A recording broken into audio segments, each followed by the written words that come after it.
আপনি কি জানেন মানুষ কেন সৃষ্টির সেরা জীব? একটা ছোট পাপও আপনাকে জাহান্নামের দিকে টেনে নিতে পারে। আদম আলাইসাল্লামের মতো শয়তানের প্ররোচনায় পড়ে গেলে শাস্তি অবধারিত। আল্লাহর রহমত অসীম। তওবা করে ক্ষমা প্রার্থনা করুন। বারবার পাপ করলে আপনার অন্তর শয়তানের দখলে চলে যায়। আমাদের জীবন একটা পরীক্ষা। মৃত্যুর আগে তওবা করে নিন, তা না হলে তার পরিণতি কি জানতে চাইলে আমার সাথেই থাকুন। সৃষ্টিজগতে মানুষই একমাত্র প্রাণী যে নিজের ইচ্ছা অনুযায়ী জীবন অতিবাহিত করতে পারে। আল্লাহর পক্ষ থেকে এই স্বাধীনতার জন্যই মানুষ সৃষ্টির সেরা জীব। মৃত্যুর পর জান্নাত জাহান্নাম কেবলমাত্র মানুষের জন্যই নির্ধারণ করা, অন্য প্রাণীর জন্য সেটা প্রযোজ্য নয়।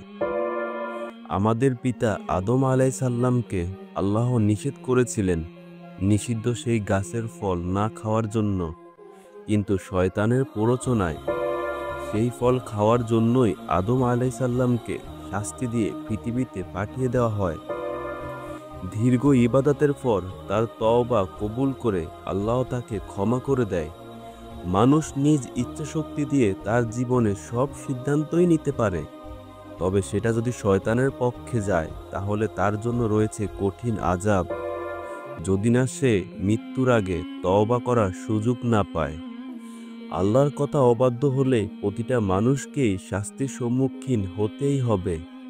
তবে সুসংবাদ ওই সকল মানুষদের জন্য যারা আল্লাহর কাছে ইবাদতের মাধ্যমে তওবা করে ক্ষমা প্রার্থনা করে, আর আল্লাহ তার বান্দাদের কখনোই নিরাশ করেন না।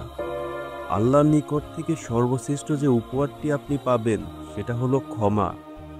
আপনি যখন কোনো পাপ করে আল্লাহর কাছে ক্ষমা প্রার্থনা করেন, আল্লাহ ওয়াদা করেছেন কখনোই আপনাকে খালি হাতে ফিরিয়ে দেবেন না। কারণ আপনার পাপগুলো আল্লাহর রহমতের চেয়ে বড় হতেই পারে না।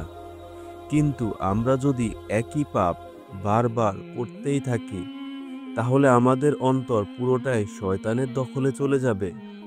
তখন আমরা আল্লাহর কাছে ক্ষমা চাওয়ার মতো বিন্দু পরিমাণ ঈমান আমাদের অন্তরে অবশিষ্ট থাকবে না। প্রিয় বন্ধুরা, জীবন হলো আমাদের জন্য পরীক্ষা। পাপ হলো আমাদের জীবনেরই অংশ, আর ক্ষমা হলো আল্লাহর পক্ষ থেকে আমাদের জন্য রহমত।